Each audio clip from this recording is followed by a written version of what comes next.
বৃহস্পতিবার থেকে শুরু হয়েছে রমজান মাস। আজ থেকে নতুন সূচি ধরে চলবে সরকারি অফিস, আদালত ও ব্যাংক। পুরো রমজান মাস সরকারি অফিস সকাল ৯টা থেকে শুরু হয়ে চলবে বিকেল ৩:৩০ পর্যন্ত।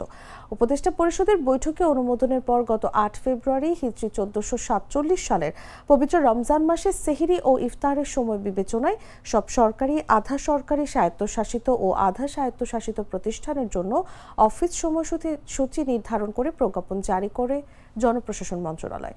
রমজানে দুপুর ১টা থেকে ১:৩০ পর্যন্ত জোহরের নামাজের বিরতি থাকবে।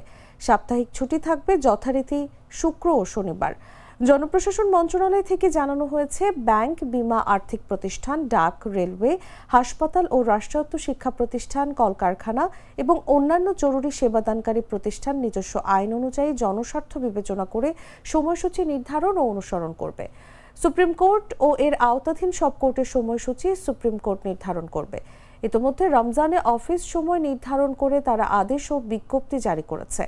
অন্যদিকে রমজান মাস উপলক্ষে দেশের ব্যাংকগুলোর অফিস ও লেনদেন কার্যক্রম পরিচালনার সময়সূচিতে পরিবর্তন এনেছে বাংলাদেশ ব্যাংক। সিদ্ধান্ত অনুযায়ী রমজানে ব্যাংক লেনদেন চলবে সকাল ৯:৩০ থেকে দুপুর ২:৩০ পর্যন্ত, আর অফিস কার্যক্রম চলবে সকাল ৯:৩০ থেকে বিকেল ৪টা পর্যন্ত। রমজান মাসে দেশের শেয়ার বাজারে লেনদেন শুরু হবে সকাল ১০টা থেকে, যা চলবে দুপুর ১:৪০ পর্যন্ত, আর ১:৪০ থেকে ১:৫০ পর্যন্ত ১০ মিনিট পোস্ট ক্লোজিং সেশন থাকবে।